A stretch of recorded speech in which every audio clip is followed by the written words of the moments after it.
கல்வியிலிருந்து மக்களை நீக்கம் செய்யறதுக்கான அத்தனை செயல் திட்டங்களையும் கொண்டதாகத்தான் இந்த கல்விக் கொள்கை இருக்கு. 6ஆம் வகுப்பு முதல் தொழிற்கல்வி என்ற பெயரால குலக்கல்வி திட்டத்தை அறிமுகப்படுத்த போறாங்க. குலத்தொழில ஜாதி தொழில தொடராம படிச்சு முன்னேற நினைக்கிறவங்களை மீண்டும் அதை நோக்கி தள்ள பாக்குறாங்க. இதையெல்லாம் பார்த்துத்தான் தேசிய கொள்கை ஏற்றுக்க மாட்டோம்னு ஆணித்தரமாக சொல்றோம். பிறப்புக்கும் எல்லா உயிருக்கும் அறம் பேசுற தமிழகத்துக்கு ஜனநாயகத்தை பத்தி வகுப்பு எடுக்காதீங்க. நீங்க என்னமோ ஹெட் மாஸ்டர் மாதிரி, நாங்க என்னமோ ஸ்டூடெண்ட் மாதிரி எங்களுக்கு வகுப்பு எடுக்க வந்திருக்கிறீங்களா? தமிழ்நாட்டில் பேரிடர் நடந்து 2 ஆண்டுகள் ஆன பிறகும் நாங்க கேட்டதுல 1 விழுக்காடு நிதி கூட ஒதுக்காம இருக்கிறதா நாகரிகமா? ஒரே ஒரு எய்ம்ஸ் மருத்துவமனையை மட்டும் அறிவிச்சிட்டு 7 வருஷமா அதை கட்டாம ஏமாத்துறது தான் நாகரிகமா? தமிழ்நாட்டை சேர்ந்தவங்களை அராஜகவாதிகள் சொன்ன தர்மேந்திர பிரதான் 1/2 மணி நேரத்தில் மன்னிப்பு வச்சுட்டாங்க நம்ம தமிழ்நாட்டு எம்பிக்கள். ஆட்சி பொறுப்பில் இருக்குங்கிறதுக்காக பதவி சுகத்துக்காக ஒன்றிய அரசு கிட்ட பணிஞ்சு போற முதுகெலும்பு இல்லாத அடிமை கூட்டம் இல்ல நாம். சுயமரியாதையும் இனமான உணர்வும் உள்ள திராவிட முன்னேற்ற கழகம் ஒன்றிய அரசோட எதாச்சகத்துக்கு எதிராக போராடுகிற திமுகவோட போராட்ட குணத்தை பார்க்க வேண்டிய நிலையை உருவாக்கி இருக்கிறாங்க. இன்னைக்கு தமிழ்நாடு முழுக்க ஒன்றிய பாஜக அரசை கண்டிச்சு தமிழ்நாடு போராடும், தமிழ்நாடு வெல்லுங்கிற கண்டன பொதுக்கூட்டங்களை நாம நடத்திக்கிட்டு இருக்கிறோம். நம்மை பொறுத்த வரைக்கும் ஆளுங்கட்சியாக இருந்தாலும் எதிர்கட்சியாக இருந்தாலும் சட்டமன்றம், நாடாளுமன்றம், மக்கள் மன்றம்னு என்னைக்கு மக்களுக்கான குரலா ஒழிப்போம். வாதாடியும் போராடியும் நம்மோட உரிமைகளை நிலைநாட்டுவோம். உறுதியேற்றுக் கொள்ளக்கூடிய கூட்டம் தான் இந்த மாபெரும் கூட்டம். நேற்று திடீரென மழை பெஞ்சிச்சு. இந்த கூட்டம் பாதிக்குமா என்ற ஒரு கவலை எல்லாருக்கும் வந்துச்சு, எனக்கு வந்துச்சு. அன்பகம் கலையிடம் தொலைபேசியில் தொடர்பு கொண்டு கேட்டேன். இல்லை இல்லை, எவ்வளவு மழை பெஞ்சாலும் சிறப்பாக கூட்டம் நடைபெறுவதற்கான ஏற்பாடுகளை நம்ம 3 மாவட்ட செயலாளர்களும், அமைச்சர் நாசர், சந்திரன், ரமேஷ் ராஜ், அதே போல தொகுதியினுடைய எம்எல்ஏ பிஜிஆர் எல்லாம் முனைப்பா செஞ்சுக்கிட்டு இருக்கிறாங்க. அவங்களுக்கு துணை நிற்கக்கூடிய அனைத்து நிர்வாகிகளுக்கும் என்னுடைய வாழ்த்துக்களையும் பாராட்டுக்களையும் இந்த நேரத்தில் நான் தெரிவித்துக் கொள்ள விரும்புகிறேன். இன்றைக்கு மாண்புமிகு பிரதமராக இருக்கக்கூடிய திரு நரேந்திர மோடி அவர்கள் பிரதமர் வேட்பாளராக அறிவிக்கப்பட்ட சமயத்தில் என்ன சொன்னார்? டெல்லியில் இருந்து இந்தியா முழுமைக்கும் திட்டமிடுகிறது என்பது அகற்றப்பட்டு அந்தந்த பகுதியில் இருக்கக்கூடியவர்கள் துணையோடு திட்டமிடுவதுதான் என்னுடைய அணுகுமுறையாக இருக்கும்னு சொன்னார். நான் கேட்கிறேன், மாண்புமிகு பிரதமர் மோடி அவர்களே, ஒரு காலத்தில் குஜராத் மாநிலத்தினுடைய முதலமைச்சராக இருந்த மாண்புமிகு பிரதமர் மோடி அவர்களே, கடந்த 10 ஆண்டு காலத்தில் இங்க சொன்னபடி மாநிலங்கள்கிட்ட நடந்துகிட்டு இருக்கீங்களா? இல்லையே. அதுக்கு மாறா உங்களுடைய செயல்பாடுகளும் உங்கள் அமைச்சரோட அணுகுமுறையும் எப்படி இருக்கு? மாநிலங்களை எப்படி அழிக்கிறது, எப்படி ஒழிக்கிறது, மாநில உரிமைகளை எப்படி பறிக்கிறது, எப்படி சிதைக்கிறதுன்னு சர்வாதிகார எண்ணமா தான் இருக்கு. நான் பிரதமரானா மாநிலங்களுக்கு முக்கியத்துவம் தருவேன்னு சொன்னீங்கள, அப்படி மாநிலங்களுக்கு முக்கியத்துவம் கொடுத்து கூட்டாட்சி ஜனநாயகத்துக்கு மதிப்பளிச்சு நீங்க செயல்படுத்தின செயல்கள் என்ன? அதுதான் என்னுடைய கேள்வி. பிரதமராகும் போது நீங்க சொன்னது மறுபடியும் உங்களுக்கு நான் நினைவுபடுத்த விரும்புகிறேன்.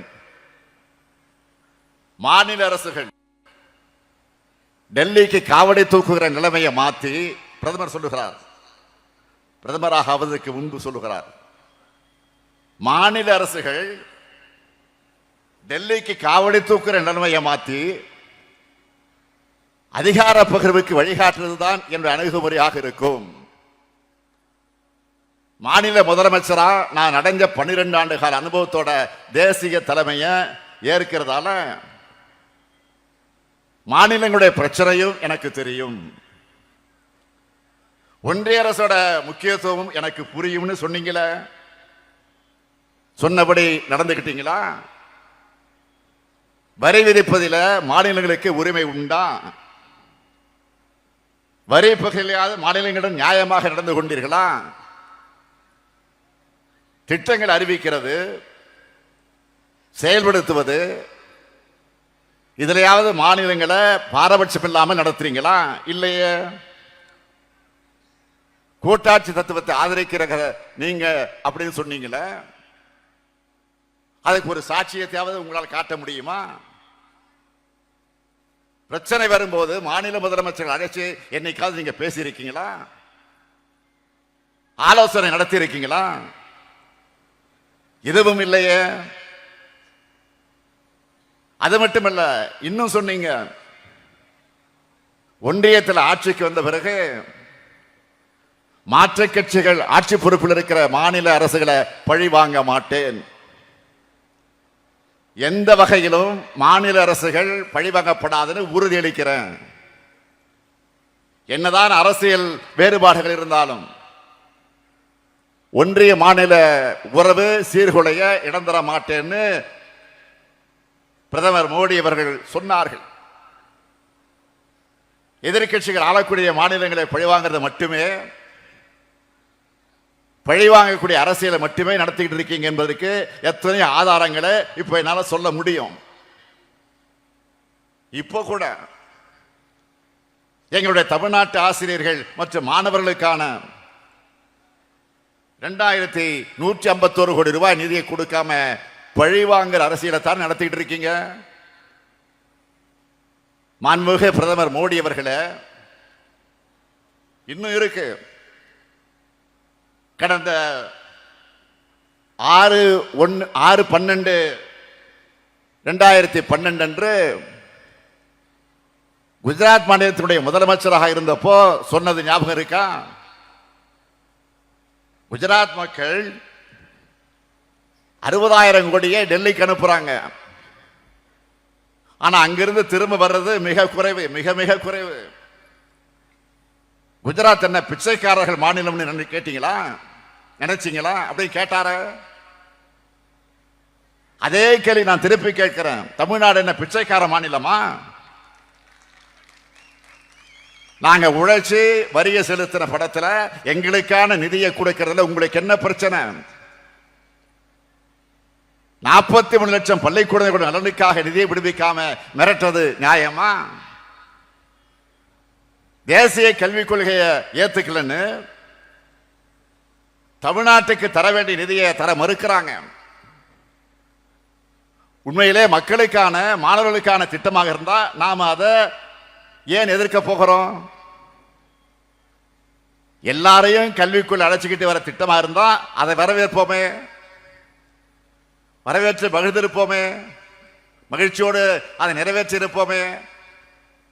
ஆனா தேசிய கல்விக் கொள்கை அப்படிப்பட்டதான். கல்வியில இருந்து மக்களை நீக்கம் செய்யறதுக்கான அத்தனை செயல் திட்டங்களையும் கொண்டதாகத்தான் இந்த கல்விக் கொள்கை இருக்கு. அதனாலதான் எதிர்க்க வேண்டியதாக இருக்கு. தேசிய கல்விக் கொள்கையை நாம ஏன் எதிர்க்கிறோம்னு அதனுடைய வரைவு கொள்கையா வெளிப்படையாகவே கல்வியாளர்கள் அடங்கிய குழுவை அமைச்சு தெளிவான ஆய்வறிக்கையை நாம் வெளியிட்டோம். தேசிய கல்விக் கொள்கை என்பது கல்விக் கொள்கை அல்ல, அது காவி கொள்கை. அது இந்தியாவை வளர்க்க உருவாக்கப்பட்ட கல்விக் கொள்கை அல்ல, இந்தியை வளர்க்க கொண்டு வரப்பட்ட காவி கொள்கை. இந்த கல்விக் கொள்கை தமிழ்நாட்டோட கல்வி வளர்ச்சியை மொத்தமா அழிச்சு ஒழிச்சுடணும் தான் நாம எதிர்க்கிறோம். சமூக நீதி எனப்படும் இடஒதுக்கீட்ட தேசிய கல்விக் கொள்கை ஏற்கல. பட்டியலின, பழங்குடியின, இதர பிற்படுத்தப்பட்ட மக்களுக்கு தரக்கூடிய உதவித்தொகையை இந்த கொள்கை மறுக்குது. 3, 5 ஆகிய வகுப்புகளை பொது தேர்வு வச்சு வடிகட்ட பார்க்கிறாங்க. 9ஆம் வகுப்பு முதல் 12ஆம் வகுப்பு வரை செமஸ்டர் தேர்வு முறையை கொண்டு வர போறாங்க.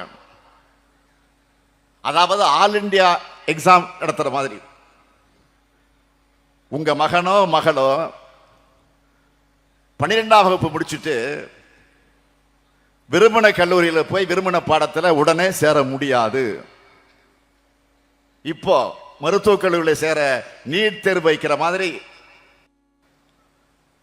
ஆர்ட்ஸ் காலேஜுக்கும் தேர்வு வச்சு தான் எடுப்பாங்க.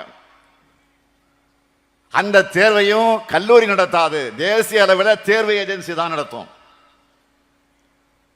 10ஆம் வகுப்பு முதல் பட்டப்படிப்பு வரை படிப்பை தொடர விரும்பாத மாணவர்கள் அவங்களாகவே வெளியேறலாம். இப்படி சொல்றத போன்னு விரட்டத்துக்கு சமம். 6ஆம் வகுப்பு முதல் தொழிற்கல்வி என்ற பெயரால குலக்கல்வி திட்டத்தை அறிமுகப்படுத்த போறாங்க.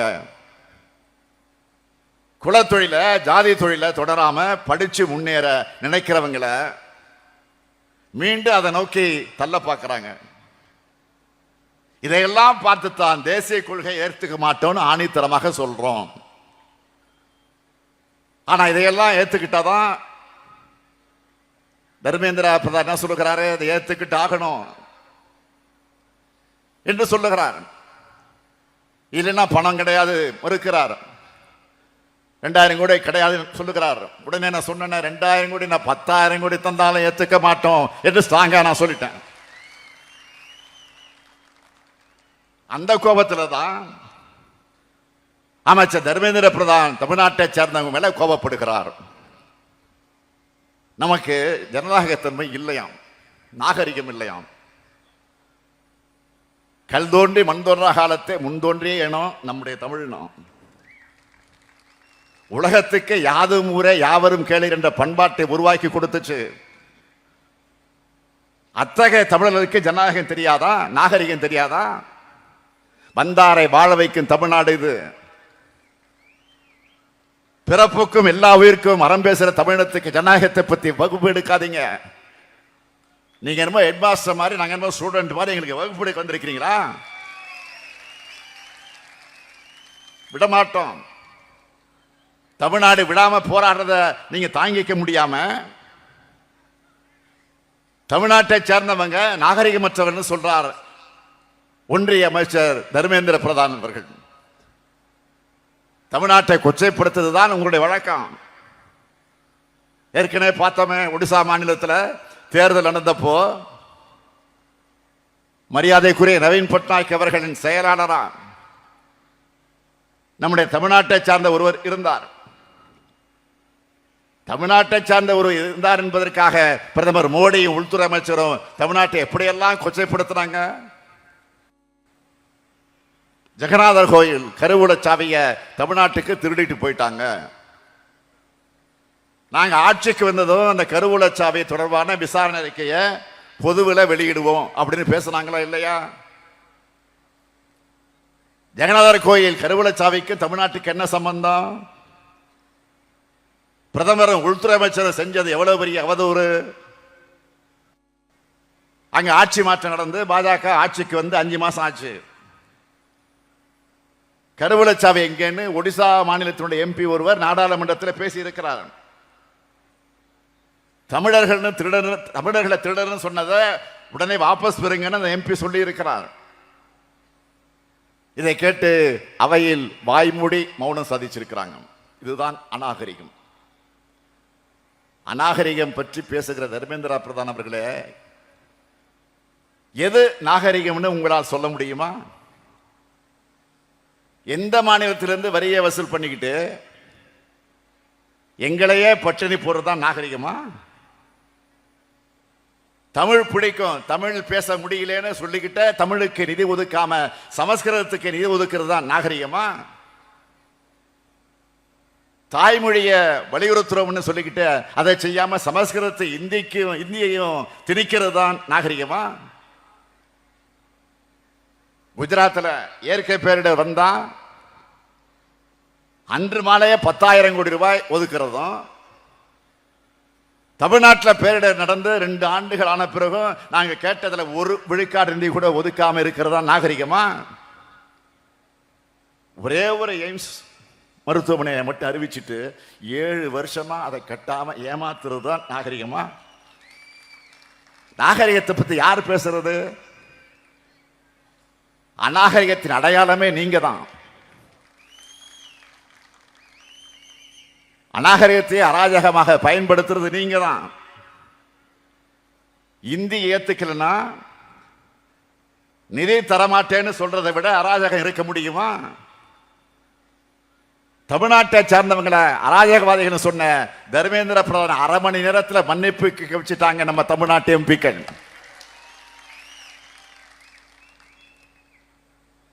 இந்த போர்க்குணத்தை அவங்களா தாங்கிக் கொள்ள முடியல. அதனால்தான் தமிழ்நாட்டிலிருந்து வர உறுப்பினர் எண்ணிக்கையை குறைக்க சதி செய்யறாங்க. தொகுதி மறுசீரமைப்பு எனும் கத்தி தென்னிந்தியாவுடைய தலைக்கு மேல தொங்கிக்கிட்டு இருக்கு. இதனால தமிழ்நாடு கடுமையா பாதிக்கப்பட்டிருக்கு. தமிழ்நாட்டில் இப்போ 39 மக்களவை தொகுதிகள் இருக்கு. பாண்டிச்சேரி ஒன்று, அது 40, அது வேற. தமிழ்நாட்டில் 39. இதை குறைக்கிற அபாயம் நெருங்கிக்கிட்டு இருக்கு. பொதுவா மக்கள் தொகை வச்சுதான் தொகுதி மறுசீரமைப்பு செய்யப்படுது. மக்கள் தொகை குறைவா இருக்கிறதுனால நாடாளுமன்ற தொகுதி எண்ணிக்கையும் குறையும். தமிழ்நாடு மொத்தமா 8 மக்களவை இடங்களை இழக்கும்னு தெரியுது. அதாவது இனி தமிழ்நாட்டுக்கு 39 இல்ல, 31 எம்பிக்கள் தான். நமக்கான பிரதிநிதித்துவம் குறைஞ்சு அதிக மக்கள் தொகை கொண்ட மாநிலங்களுக்கு அதிக பிரதிநிதித்துவம் கிடைக்கும். வட மாநில பகுதிகள் தமிழ்நாட்டினுடைய குரல் நசுக்கப்படும். இது ஏதோ வெறும் உறுப்பினர் இணைக்க பற்றிய கவலை மட்டும் இல்லை. நமக்கு நம்ம மாநிலத்துடைய உரிமையை சார்ந்தது. இதை வச்சு அனைத்து கட்சி கூட்டத்தை நாம் கூட்டினோம். பாஜக நீங்களாக, ஓரிரு உதிரி கட்சிகள் நீங்களாக, மற்ற கட்சிகள் எல்லாம் வருகை தந்து நம்முடைய கருத்துக்களுக்கு வலு சேர்த்தாங்க. இது தமிழ்நாட்டுடைய பிரச்சனை மட்டுமல்ல, தென் மாநிலங்களின் பிரச்சனை என்ற காரணத்தால் இன்னும் சில மாநிலங்களும் இதனால் பாதிக்கப்படும். ஆகவே எல்லோரையும் ஒன்று சேர்க்கிற முயற்சிகளை இறங்கி இருக்கிறோம். தென் மாநிலங்களை எதிர்பார்த்த வெற்றியை பெற முடியாத பாஜக வட மாநிலங்களை பெறக்கூடிய அந்த வெற்றியை வச்சு ஆட்சியை தக்க வச்சுக்கலான்னு பார்க்குது. சரி, தங்களுக்கு செல்வாக்கான மாநிலங்களுடைய எம்பிக்கள் எண்ணிக்கை அதிகரிச்சுக்கிட்டு பார்க்கிறாங்க. இத திமுக தடுத்து நிறுத்தும். தென் மாநில கட்சி அனைத்தையும் சேர்த்துக் கொண்டு தடுப்போம். தொகுதி மறுசீரமைப்பில் பாதிக்கப்பட மாநிலங்களை சேர்த்து கூட்டு நடவடிக்கை குழு அமைக்க இருக்கிறோம். ஆந்திரா, தெலுங்கானா, கர்நாடகா, கேரளா, ஒடிசா, மேற்கு வங்கம், பஞ்சாப் ஆக 7 மாநிலங்கள் இருக்கக்கூடிய 29 கட்சிகளுக்கு நான் கடிதம் எழுதியிருக்கிறேன். நம்முடைய பிரதிநிதிகள், அமைச்சர், நாடாளுமன்ற உறுப்பினர்கள் எல்லாம் நேரடியாக சென்று இந்த கடிதங்களை சம்பந்தப்பட்ட இடத்திலே கொடுத்திருக்கிறார்கள். 2 நாட்களாக கொடுத்து கொண்டிருக்கிறார்கள். அது மட்டும் பிற மாநில முதலமைச்சரோடு நானே நேரடியாக தொலைபேசியிலே இந்த காலையிலிருந்து தொடர்ந்து பேசிக் கொண்டிருக்கிறேன். ஒவ்வொரு மாநிலத்திற்கும் ஒரு அமைச்சர், ஒரு எம்பி அடங்கிய குழு சென்று இந்த கருத்தை எடுத்து சொல்றாங்க. விலைக்கு நேரடியாக போய் சொல்லிட்டு இருக்காங்க.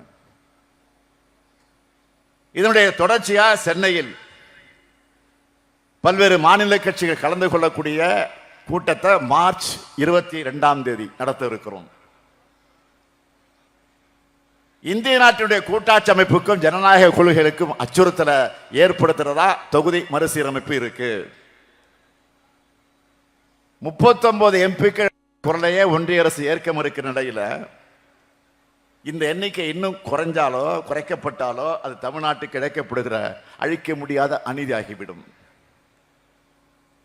பல்வேறு மாநில கட்சிகளும் இணைந்து எடுக்கிற முடிவின்படி அடுத்த கட்ட நடவடிக்கைகளை நாம் எடுப்போம். நிதி தரமாட்டோம், அதிகாரத்தை பறிப்போம், இதை கேள்வி கேட்டா தொகுதி எண்ணிக்கை குறைப்போம் என்ற அளவுக்கு எதேச்சதிகார ஆட்சியை நடத்திட்டு இருக்கக்கூடிய பாஜக, உறுதியோடு சொல்றேன், பாஜகவோட இந்த பாசிச நடவடிக்கைகளுக்கு நாம் எந்த காரணத்தை கொண்டும் உயிரே போனாலும் அடிபணிய மாட்டோம்.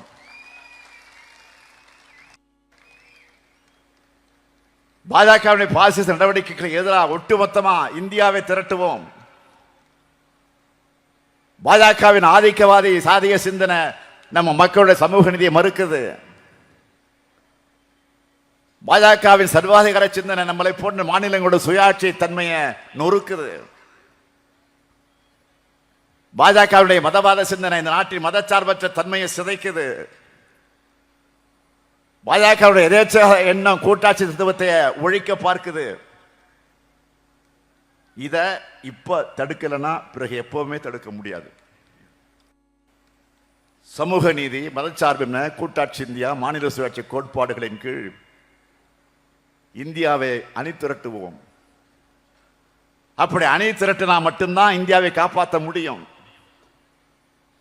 அதனால தமிழ்நாடு போராடும், தமிழ்நாடு வெல்லும் என்ற போராட்டமானது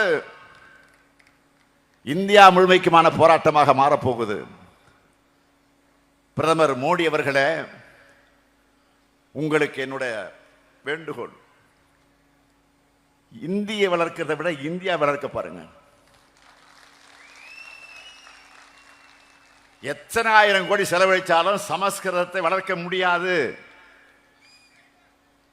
மக்களால் பேசப்படாத மொழி, மொழியை வளர்க்க கோடி கோடியாக கொட்டி கூப்பீங்க. உலகமெங்கும் பல நாடுகளில் அரசு அங்கீகாரத்தோடு மக்களால் பேசப்படுகிற எங்க தமிழ் மொழிக்கு ஓரவஞ்சனை செய்வீங்களா? நாடு இப்ப என்ன நிலையில் இருக்கு? பிரதமர் அவர்களே, ஜிடிபி எனப்படும் இந்திய நாட்டினுடைய உள்நாட்டு உற்பத்தியை என்னவா வச்சிருக்கிறீங்க? கடந்த அக்டோபர் டிசம்பர் ஆகிய 3வது காலாண்டுல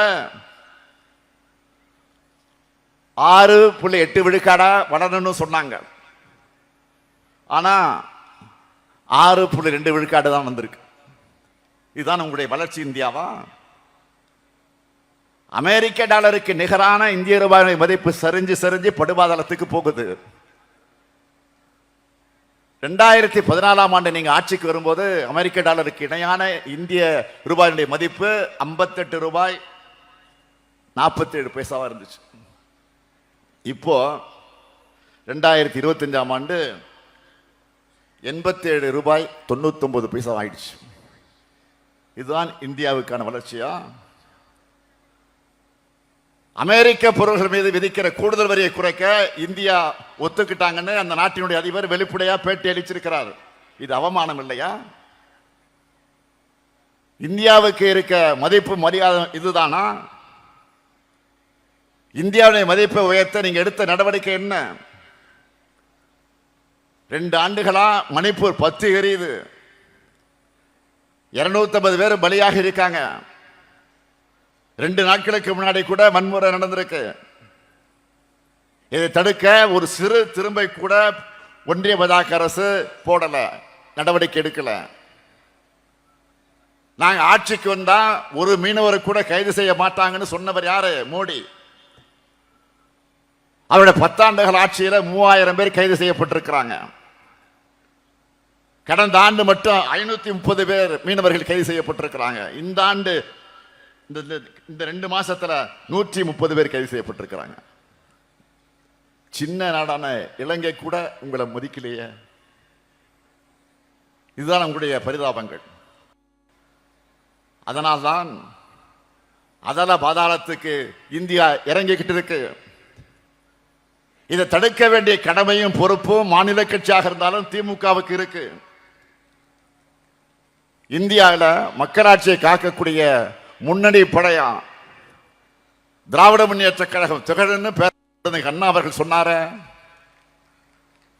அத்தகைய முன்னணி நாம செயல்படுவோம். அதற்கு உதாரணம், நாடாளுமன்றம் தொடங்கினதிலிருந்து மீடியாவில் பார்த்தீங்கன்னா இப்ப வரைக்கும் தமிழ்நாட்டை பத்தி தான் எல்லா ஒன்றிய அமைச்சர்களும் பேசுறாங்க. நான் அவங்களுக்கெல்லாம் சொல்லிக்கொள்ள விரும்புவது, நீங்கள் நாள்தோறும் வசைபாடினாலும் தமிழ்நாடு தொடர்ந்து போராடும், தமிழ்நாடு இறுதி வரை போராடும், தமிழ்நாடு இறுதிகளை வெல்லும் வெல்லும் வெல்லும் வெல்லும். விடைபெறுகிறேன். நன்றி, வணக்கம்.